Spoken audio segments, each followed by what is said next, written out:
Bondoso Deus de misericórdia, nós agradecemos grandemente por mais um dia que nos destes, mais um sábado.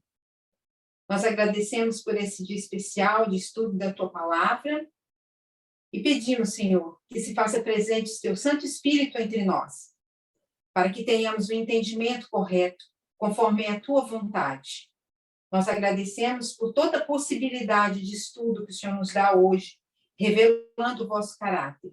E agradecemos em nome e por amor de Jesus Cristo. Amém. Hoje eu vou falar sobre liderança e poder, que foi o pecado de Cão, né? A gente vai olhar para a linha da restauração, mas começando do Éden, né? Com uma perspectiva diferente, que vai envolver gênero e sexismo. E haverá um pouco mais de patriarcado, e nós vamos estar vendo como isso se desenvolve na linha. Então, sabemos que a Bíblia foi escrita por homens e é sobre homens, basicamente. Isso não faz da Bíblia nossa inimiga, mas é assim que aconteceu. E também estamos cientes de que sabemos que a verdade veio primeiro e que é o verdadeiro que é falsificado. E é a verdade que é distorcida. E por causa de um pecado no Éden, a liderança e a submissão foram inseridas. Porque ao início no Éden, nós tínhamos a igualdade. A partir do pecado,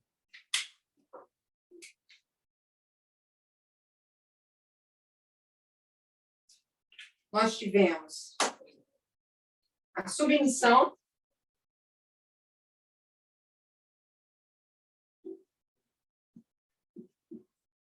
e liderança. Até seria ao contrário, né? O correto mais seria colocar ao contrário. A liderança e então a submissão.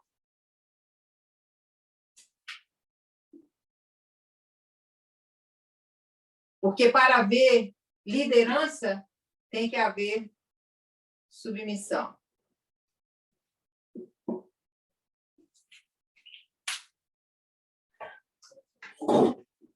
E elas foram, essas duas coisas foram inseridas. E é claro que isso foi sendo corrompido ao longo de 6.000 anos de história. E sabemos que o mundo é o que corrompe o povo de Deus. E repetidamente na Bíblia e ao longo da história, mas também nós temos certeza de que Deus está trabalhando e está fazendo avanços para restaurar sua imagem em um povo que ele chama de seu. Então, vamos começar com o Éden. No Éden, nós temos a igualdade, como eu coloquei. E depois do pecado entra a submissão e a liderança. Liderança a gente pode colocar como reis, como soberanos, governador, imperador, um chefe de Estado. Nós também entendemos que quando olhamos, só um minutinho, quando olhamos para o patriarcado, ele tem um lado sombrio e é basicamente uma propriedade de mulheres. O patriarcado se apropria de mulheres. E elas são vistas como menos do que os homens. Então, mantemos isso como pano de fundo da nossa mente. Agora, como a história progrediu, a partir do Éden, temos Adão, Eva, e está escrito que Adão conheceu a Eva. E ele teve 2 filhos. O primeiro foi Caim, ele é o primogênito, e isso em si tem valor. No antigo Israel, o primogênito é sempre considerado superior aos outros filhos. O próximo filho, é claro que sabemos, é Abel, que é seu irmão, o mais novo. Então, nós vamos olhando através de diferentes citações, no caso, esse é um estudo que eu repliquei, né? Fiz a transcrição, é um estudo da Cat McCraw. Eu ia dizer, nossa irmã, estudo de Cat McCraw dos Estados Unidos. Eu fiz a transcrição desse estudo, eu não dei essa introdução, vou dar agora. Eu fiz a transcrição desse estudo porque a anciã Tess nos pediu, por muitas vezes, durante a Campal, em uma apresentação, que esse estudo fosse visto, que era muito importante entender esse pecado de Cão como sendo liderança e poder. Então, pensando no que a anciã nos passou, eu busquei esse estudo. Então, aqui, a gente já sabendo, né, no caso, a irmã Cat McCraw, ela foi pesquisar, porque ela estava olhando através das diferentes citações de Ellen White, e ela estava vendo a respeito de Caim e Abel. Como que a Ellen White se referia? E está em Patriarcas e Profetas, e diz que Caim odiava Abel. Então, isso é realmente logo após o pecado de Adão e Eva, e agora o filho, né? E agora esse filho que está odiando o seu irmão. E esta é a sua mentalidade, a mentalidade de Caim. Ele pensa que seus métodos, que os seus planos devem ter supremacia. Então, aqui vemos um autoengrandecimento, é um orgulho superior. Ele também foi incapaz, isso foi claro, sobre o tema de adoração. Mas Ellen White diz que Caim foi incapaz de forçar Abel a submeter-se ao seu controle e foi provocado, porque seu irmão mais novo presumiu, supôs, imaginou, previu ensiná-lo. Por isso, temos a arrogância e o orgulho aqui. E isso o enfureceu, tanto que ele matou seu irmão. E agora, neste curto período de tempo, nós temos o primeiro assassino. Temos assassinato e é de um membro da família. Então, vemos quão rapidamente o pecado degradou Caim. E ele é até questionado por Deus, que diz: onde está o seu irmão? Esta era a primeira morte, se nós pararmos para pensar, a primeira morte mencionada na Bíblia. E é a primeira vez que um ser humano é morto. Primeira menção de assassinato. E podemos ver que vai progredir ao longo da história. Embora a vida de Caim seja poupada, ele se recusa a confessar seu crime, e então a terra é amaldiçoada pela segunda vez. Ellen White o descreve como seu coração está endurecido, sua rebelião, sua violência se espalha. E então, o próximo membro da família, que geralmente não olhamos, e é assim, também é assim, é Lameque.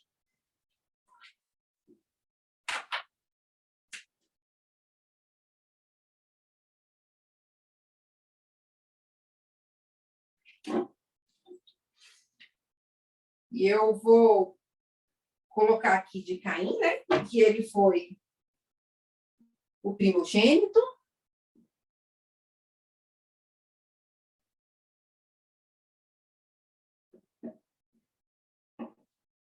O primeiro, né? O primeiro nascimento, né? Na Terra. Vou até colocar primeiro nascimento. Abel era o irmão mais novo, né?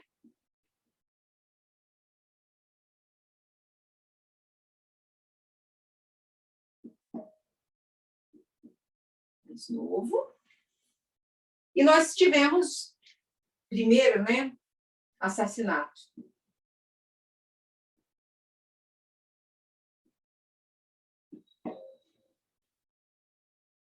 Infelizmente, um membro da família. Um membro da primeira família.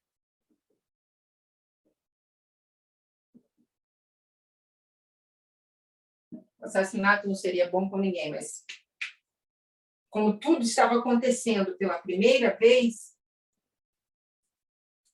então vale ressaltar. E Lameque, vamos falar de Lameque agora.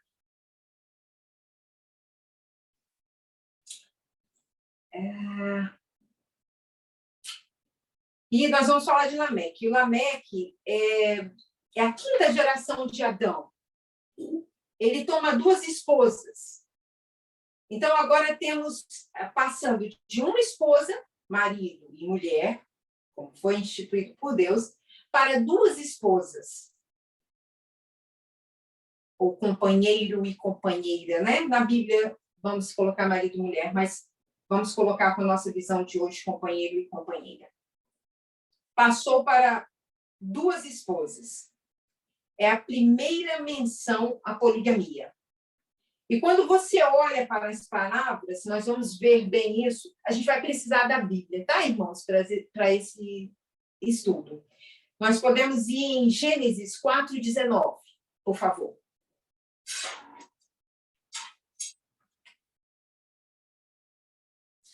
Alguém pode ler, por favor? Posso ler, irmã? Sim.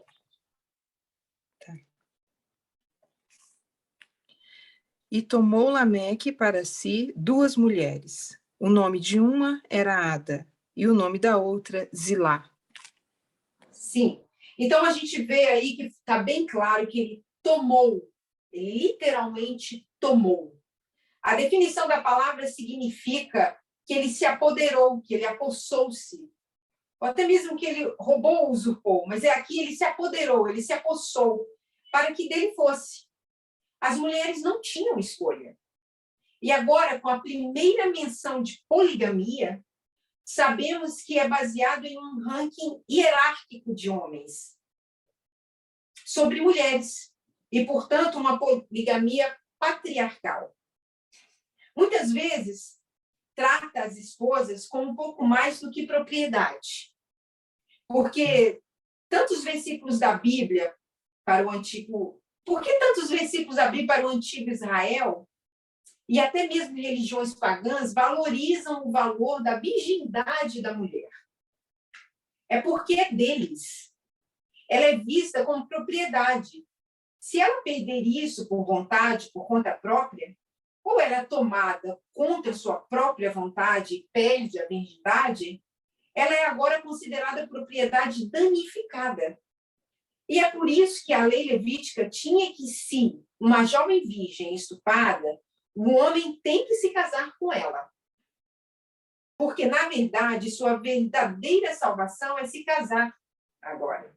Infelizmente, é uma regra estranha daquela época.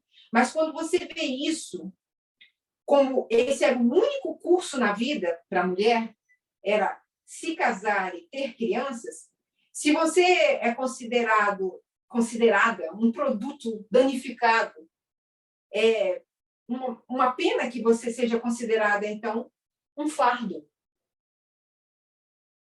E é isso realmente uma posição difícil para estar em ambos os lados. Se pararmos para pensar, tanto ser um produto danificado quanto ser um fardo, é uma posição bem delicada para a mulher. Então, Ellen White falou sobre a poligamia que aconteceu e ela disse que quando os homens começaram a se multiplicar na face da terra e filhas nasceram, eles as tomaram esposas. De novo, tomar. De tudo que eles escolhem, de todos que eles escolhem. E esse costume da poligamia foi praticado após o dilúvio e tornou-se tão comum que até mesmo os homens justos caíram nessa prática e tiveram uma pluralidade de esposas. Então, foi a primeira menção de poligamia. Outra coisa que Lameque fez foi que ele matou 2 pessoas. A gente pode ir em Gênesis 4:23. Se alguém puder ler, por favor.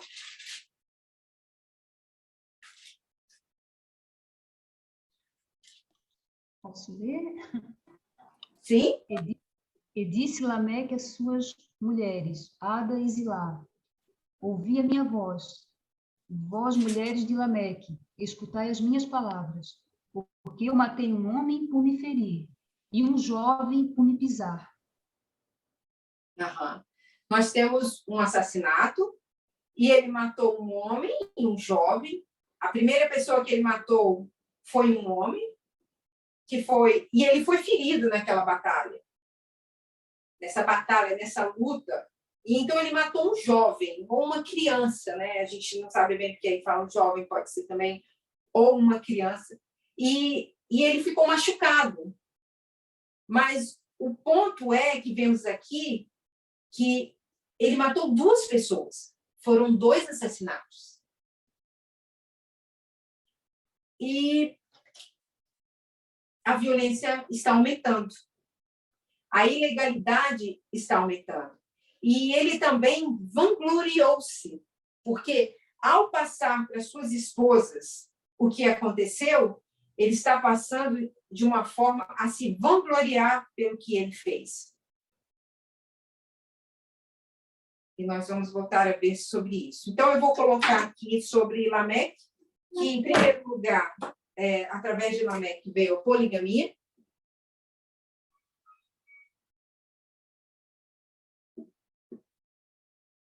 E depois o assassinato.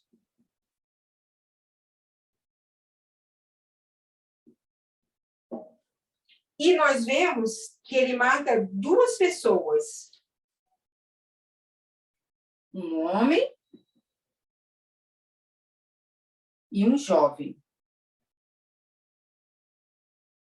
Que aqui pode ser um jovem ou uma criança. Porque não diz a idade, né? Quando trata jovem, então aí a gente pode colocar que pode ser um jovem ou uma criança. E continuando.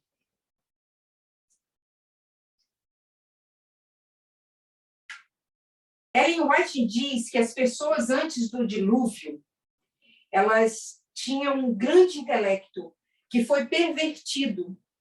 E eles também tinham imaginações malignas de todo tipo. Então, por um tempo, Caim e Abel, e depois foi para Sete e Caim, e eles, por um tempo, viveram separadamente, eles não se misturaram. Mas, com o tempo, eles começaram a se misturar e se casaram dentro de cada linha de descendentes.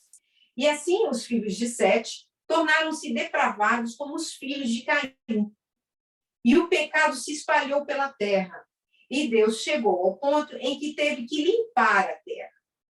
E é claro que sabemos que Noé e sua família foram os únicos que foram salvos. E aqui nós vamos passar para outra parte, onde nós vamos falar sobre Noé, em breve, mas eu gostaria de usar 1 minuto para olhar para uma definição. Alguém sabe o que significa a palavra eufemismo? Sim. Alguém tem ideia do que seja eufemismo? Sim, é você usar um termo, uma palavra para apaziguar o peso do que você está dizendo. Sim, sim. É uma figura de suavização de linguagem, né? Você faz um abrandamento, um adoçamento, uma atenuação, um comedimento, uma moderação. Exatamente como você falou, muito obrigada. A palavra é uma expressão que você substitui uma que pode ser muito dura ou muito contundente quando se refere a algo desagradável ou embaraçoso. E a gente tem alguns exemplos, porque isso visa a amenizar e atenuar a mensagem, que possa vir a causar algum tipo de mal-estar ou um sentimento de desagrado. Um exemplo é que, às vezes, a pessoa ganha peso. Gabriel, eu não entendi. Você colocou alguma coisa? É um exemplo para um eufemismo. Ah, tá. Desculpa, eu não consigo ver daqui. Você pode falar? Qual foi? Eu prefiro não falar, né? Tudo bem, tudo bem. Se eu falar que você não está, você põe um ok, tá? Porque eu realmente vou ter que fazer essa parte, né? E eu tenho um exemplo, inclusive a Cat McCraw usou na apresentação dela, que quando em um determinado tempo da vida dela, ela ganhou mais peso, né? E ela falava que ela estava fofa, né? Aqui no Brasil a gente usa falar que tem excesso de fofura. Então a pessoa não vai dizer que está obesa ou gorda, vai dizer que está fofa, está fofinha, para não dizer algo que possa ficar desagradável, embora entenda-se, mas você abranda. E usa-se também dizer, às vezes, que a pessoa está cheinha ou cheinho, né? Tem outro termo que fala, essa pessoa é de inteligência limitada. É uma forma de dizer, né, que a pessoa não é muito inteligente, né? Não vou usar outra palavra, mas é uma forma de abrandar. Ou que essa família vive de caridade pública. Então, você não vai dizer que a família vive de esmolas. E outro termo que fala também é faltaram com a verdade. Essas pessoas faltaram com a verdade. Para não dizer que essas pessoas mentiram. Todo mundo entende que foi mentira, mas foi abrandado o termo, né? E, como a gente já viu alguns exemplos, né, no nosso dia a dia, se alguém quiser falar algum também, fica à vontade. É só abrir o microfone e falar, porque eu não estou realmente acompanhando no chat, mas eu vou continuar. E nós vemos também de eufemismos, alguns exemplos de eufemismos na Bíblia. Deuteronômio 25:11. Quando pelejaram dois homens, um contra o outro, e a mulher de um chegar para livrar o seu marido da mão do que o fere, e ela estender a sua mão e lhe pegar pelas suas vergonhas. A gente vê aí que diz a frase pegar pelas suas vergonhas. É claro que a palavra, com o significado que nós já sabemos e conhecemos, tem um peso. E isso significa que são partes do corpo, né? Do órgão sexual. Para não falar a parte do corpo, do órgão sexual, foi usado as suas vergonhas. Outro exemplo que a gente tem na Bíblia também é Gênesis 4:1, que diz: e conheceu Adão a Eva, sua mulher. E nós sabemos o que isso significa. Conheceu Adão a sua mulher, o que significa? E outro fácil seria 1 Coríntios 15:6. Mas alguns já dormem também. E muitas vezes a gente usa também o termo dormem no Senhor, né? Então, para dizer que morreram, diz que dormem, para ficar mais abrandado. Nós temos eufemismos na Bíblia e há mais do que nós podemos perceber. Mas, por isso, estamos familiarizados com alguns deles. E, claro, que usamos na vida diária também. Outra coisa que queremos ter na mente é que quando Moisés escreveu a história da Gênesis, era sobre isso. Era cerca de 1000 anos após o dilúvio. E também sabemos que o patriarcado foi bem estabelecido e que Moisés era sexista. Mas também podemos ver os eufemismos que ele usou, porque podemos lembrar que havia história oral. As pessoas já conheciam essas histórias. Que ele estava apenas descrevendo o que eles já tinham conhecimento e tinham ouvido através das gerações. Então, agora vamos passar para o dilúvio. Só para esclarecer, a gente sabe que a cultura antiga era de contar as histórias permaneciam através do conhecimento de uma pessoa para outra, né? Então, Moisés, ele quando escreveu, ele sabia que as pessoas também já sabiam dessas histórias. Muitas pessoas já estavam a par dessas histórias, né? E através de gerações e gerações. Então, ele estava escrevendo, sabendo que ele já tinha os conhecimentos, através de gerações e gerações, e nós vamos passar para o dilúvio, e nós chegamos a Noé. E isso são 120 anos antes do dilúvio.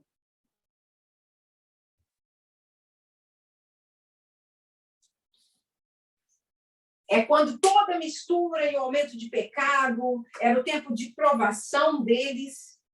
e antes do desligamento, era o fechamento da porta da graça. Nós podemos ler em Gênesis 9, 18 a 25. Alguém pode ler, por favor? Gênesis 9, 18 a 25. Posso ler, irmã? Sim? Então tá.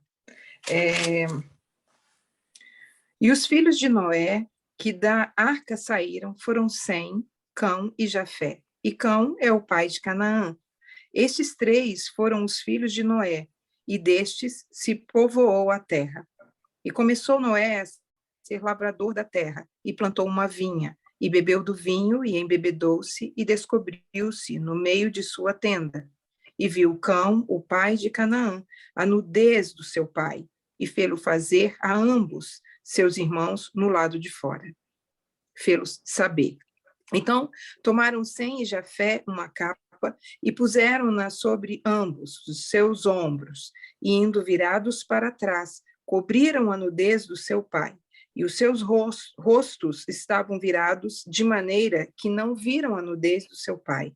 E despertou Noé do seu vinho e soube que seu filho menor, o que seu filho menor lhe fizera. E disse: Maldito seja Canaã, servo dos servos, seja os seus irmãos. Sim.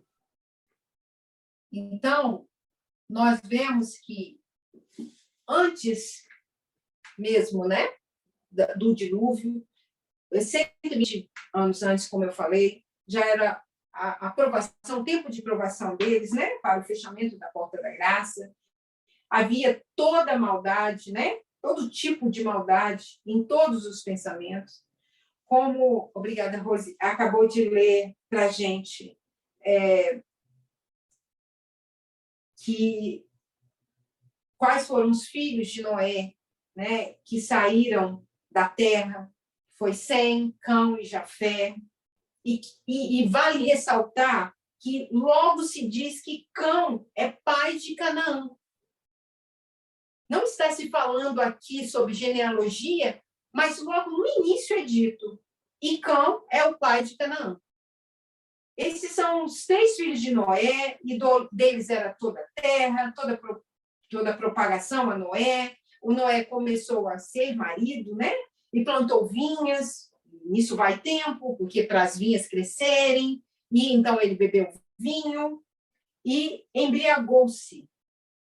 E o fato do vinho na Bíblia, o vinho é usado para representar essa preparação para a união, uma preparação para a união. Não tenho muitas outras formas de colocar aqui, vou colocar, como Cathy McCraw falou, para fazer amor, né? Para ver a relação. Então, o vinho era usado como uma preparação para isso. Então, se a gente parar para pensar que Noé aqui tinha 600 anos, né? Noé já estava bem de idade, a gente não sabe até que idade, né? É idoso ou não. Isso é dito que Noé se preparou.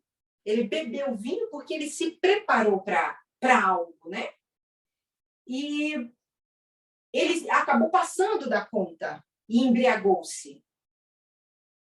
E ele estava descoberto em sua tenda.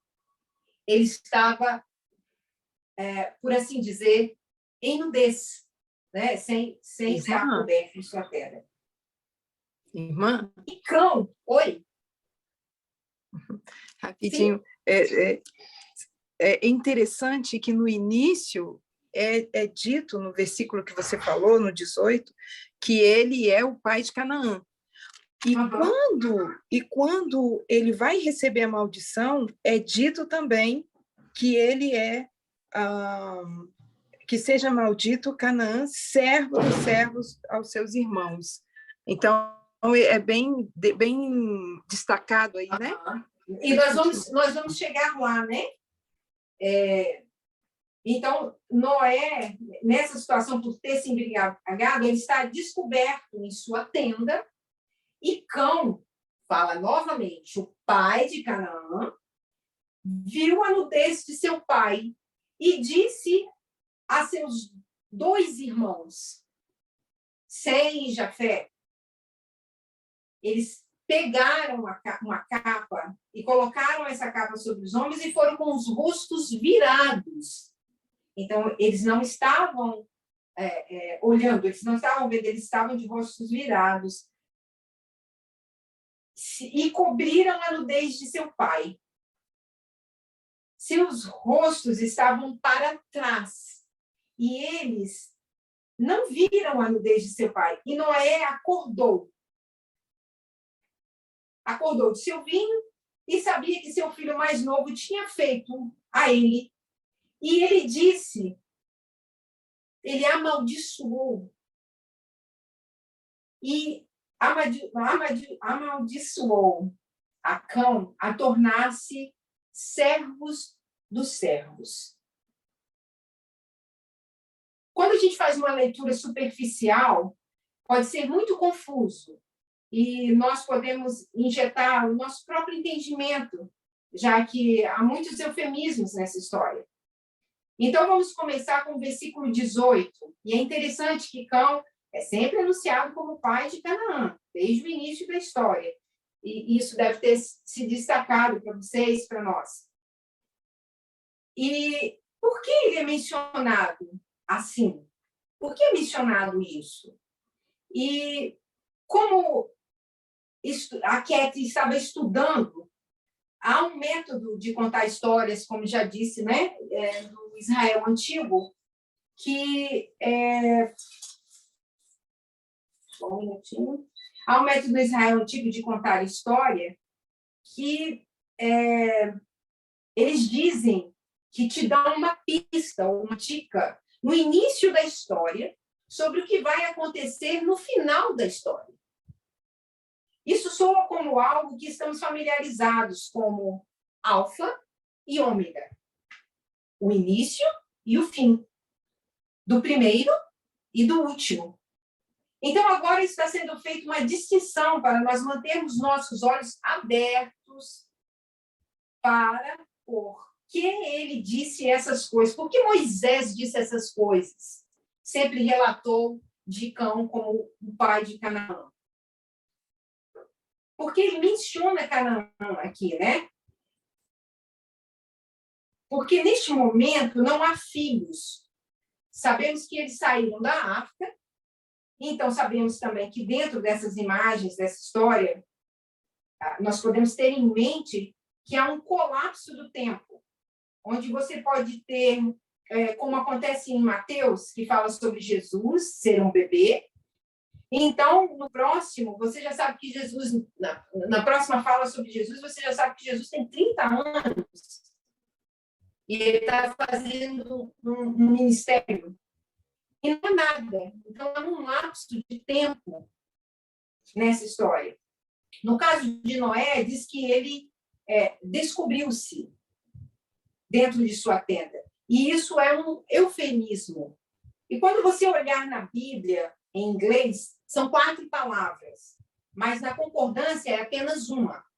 Há apenas um número para apontar para a concordância, para a definição dessas 4 palavras. Então, esse número da palavra é H140.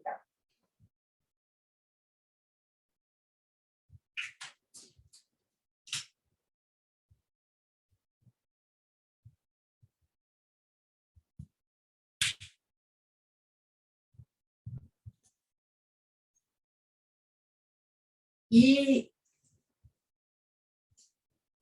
nesse sentido, ele foi descoberto na concordância, é tão forte que diz que ele é desnudo. Então, diz especialmente um sentido vergonhoso. Geralmente, eram despojados quando eram... que ele estava desnudo, especialmente no sentido vergonhoso, por implicação para o exílio, como quando cativos. Os cativos geralmente eram despojados quando eram capturados. Então, isso dá uma compreensão totalmente diferente do que você pode ter pensado. Quem descobriu e se ele se descobriu. Você pode saber do que se trata. Então, estamos recebendo mais umas pistas. Em Gênesis 9, 22, entra novamente e menciona Cão, pai de Canaã. E se procurarmos a palavra Canaã, significa humildade, humilhada. E corretamente dobrar o joelho, que na verdade se encaixa com a maldição que virá para Canaã mais tarde. Então, temos duas menções agora de Cão. O pai de Canaã. Aqui. Só um minutinho.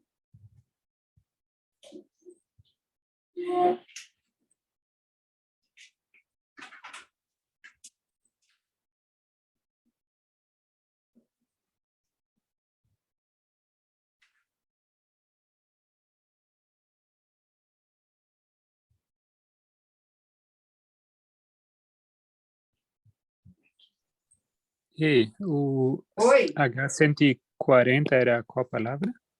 Era 140? Eu falo sobre a nudez de Noé. Bom, Obrigado. de nada. Dá para ver aqui, gente? Ainda está dando para ver?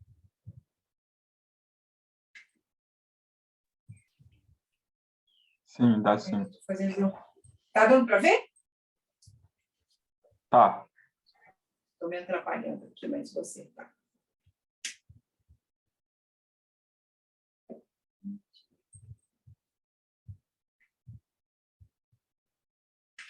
Então, Cã é o pai de Canaã. Cã, ele descobre o seu pai.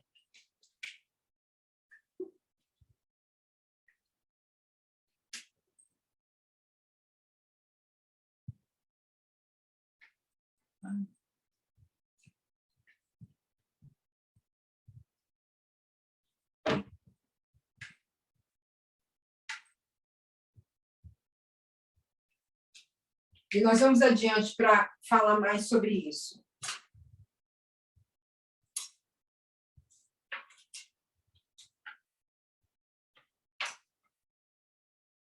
Porque nós vemos no versículo 22 que Cã, ele que diz bem, né? E viu Cão, o pai de Canaã, a nudez de seu pai. Agora, eu estou querendo dizer que isso é delicado. Poderia estar desencadeando um assunto, e à medida que nós entrarmos mais, entendendo o que aconteceu entre ele e Noé, eu quero dar o aviso, né, para vocês, antecipadamente, que eu espero que vocês saibam que é um aviso, porque isso pode ser um gatilho para alguém, tá? E então, quando você procura cada palavra, fica diferente. Você obtém as definições. Mas é quando você procura na Bíblia, usando a regra número 5 de Miller, que a Bíblia é seu próprio expositor, então, quando você olha para a nudez de seu pai, leva a Levítico 18:8. Alguém pode ler, por favor? Levítico 18:8.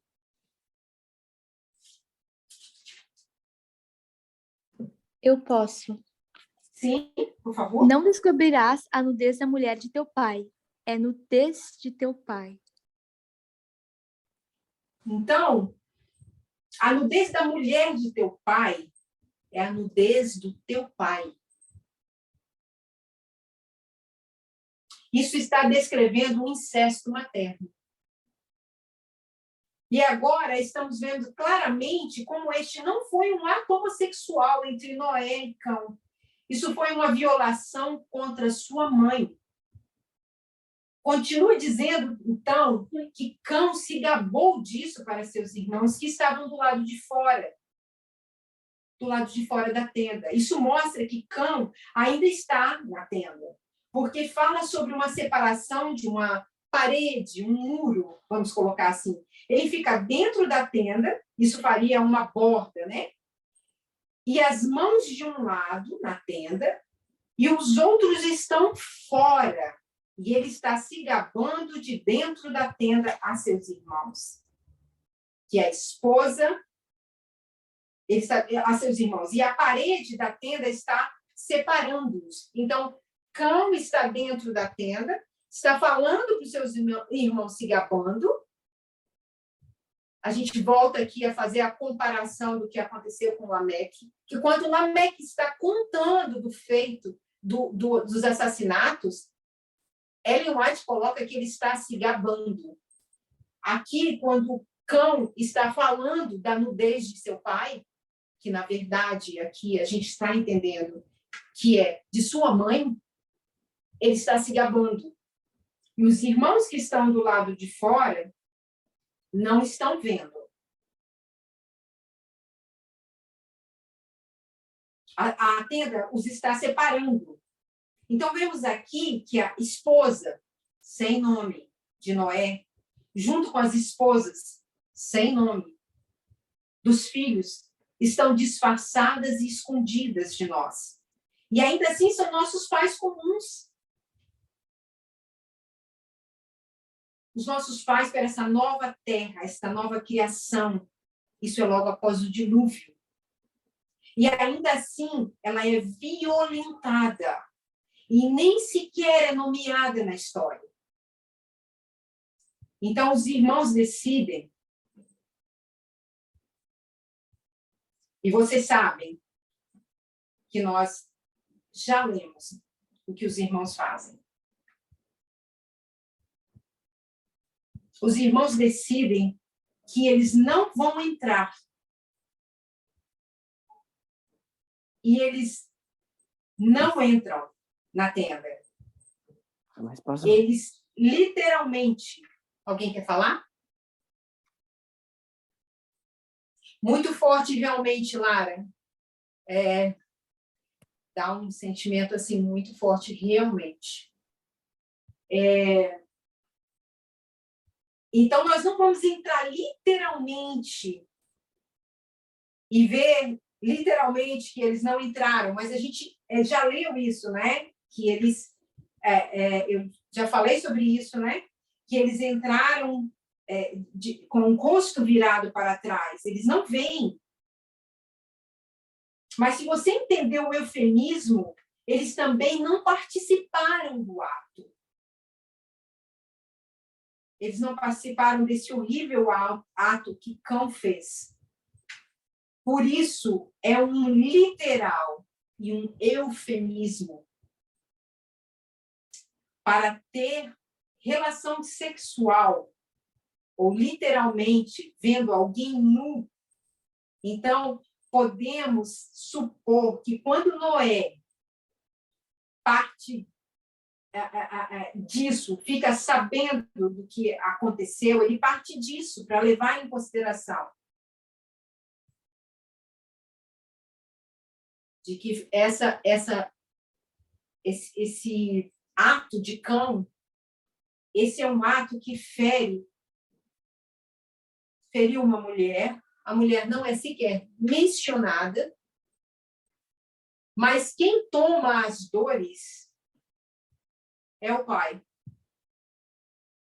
E aqui se diz que ele descobre o pai. Isso é igual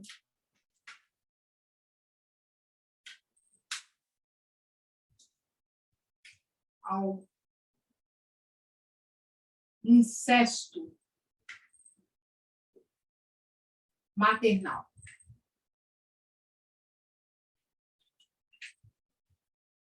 Mas o que está em jogo aqui, realmente, se nós formos olhar, né, com as lentes que já temos hoje para poder estar entendendo sobre o patriarcado, o que Cão fez aqui, ele tentou invadir a parte de estrutura patriarcal.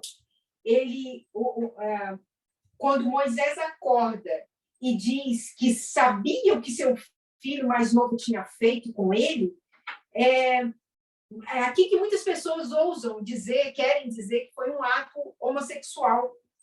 Mas, de novo, podemos sugerir aqui que é claro que ele conversou com a sua esposa e ele conversou com seus filhos. Rapidinho. Só em relação ao termo homossexual que a Tess trouxe em agosto para a gente, que seria considerado uma relação de mesmo sexo, não homossexual, porque não envolve sentimento e nem sequer, às vezes, atração. Só para a gente lembrar do termo. Ótimo, ótimo. Obrigada. Sim. Irmã, Sim? e também dizer que o sexismo era tão forte que Noé diz como uma ofensa a ele, mas desonrou uma mulher. E essa mulher era a possessão dele. Então, Isso. ela não conta. Ela não o que conta, nem sequer mencionado o nome. Exatamente. Então, a dor que ela passou, ou o desrespeito, ou muito mais do que isso, desse sexismo nojento que ela passou, não conta. O que conta é que ofendeu um homem porque possuiu o que era posse dele. Exatamente, Rose. Então, quando Noé vem a amaldiçoar a Cão, essa maldição é porque ele percebeu que o filho estava tentando passar sobre ele, sobre o poder que ele tinha. Senhora, você me permite só completar o que a Rose falou, que eu achei brilhante? Claro. É que eu estava meditando essa semana sobre essa coisa do homem se sentir mulher, a sensação que ele teve de auto-engano é de que a nudez dele era algo ruim, que eu sempre pergunto, foi a demonização do planeta, né? Tudo. Entendo. E aí eu estava meditando sobre isso. Isso. Que ao ver a sua nudez, a cognição dele já estava deturpada sobre ele mesmo. Aí o que ele fez? Exato. Ele se escondeu, cobrindo uma coisa que não tinha nada demais, ele podia continuar pelado e falando com Deus, mas ele não fez isso. Por quê? Porque a cognição dele já não estava legal, já estava deturpada pela serpente de si mesmo. Essa é a minha conclusão que eu tiro, né, de alguma resposta. Não sei se aqui, o que é visto por Noé é que ele está sendo usurpado da sua liderança. Está sendo tirado dele, né? Está sendo roubado, né?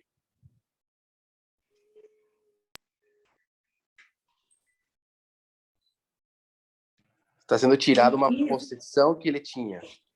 Uma coisa assim, né? Uma posse dele, exato. Irmãos, por questão de horário que voou, né, por assim dizer, eu não tenho como continuar o estudo, porque ainda nós iremos desenvolver uma parte bem interessante desse estudo. Por questão de horário e também respeito à próxima pessoa que vem para apresentar, eu devo parar por aqui. Está certo mesmo? São 10h48?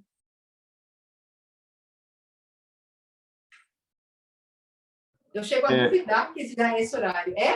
É mais ou menos 10h55, eu acho. Você começou a falar. Então, gente, eu vou parar por aqui e nós vamos dar continuidade a esse estudo. Logo eu tenho a oportunidade, vou conversar com a Bárbara e, se for possível, na próxima semana.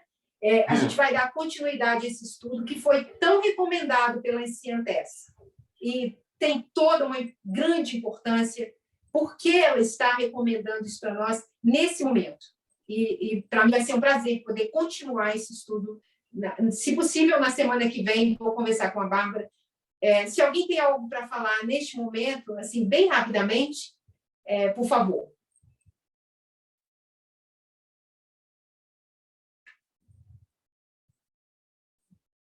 Então, eu vou dar graças a Deus, né? Mais do que tudo, graças a Deus, e nós vamos continuar o estudo, tão logo seja possível. Quem puder, se ajoelhe comigo em oração.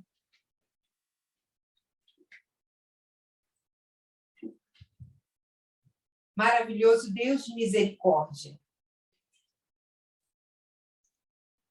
Cada dia que buscamos em tua palavra conhecer mais do teu caráter, que buscamos nos aprofundar nos seus ensinamentos, descobrimos o quão maravilhoso, quão misericordioso és para conosco. E o quanto temos a aprender e não julgar.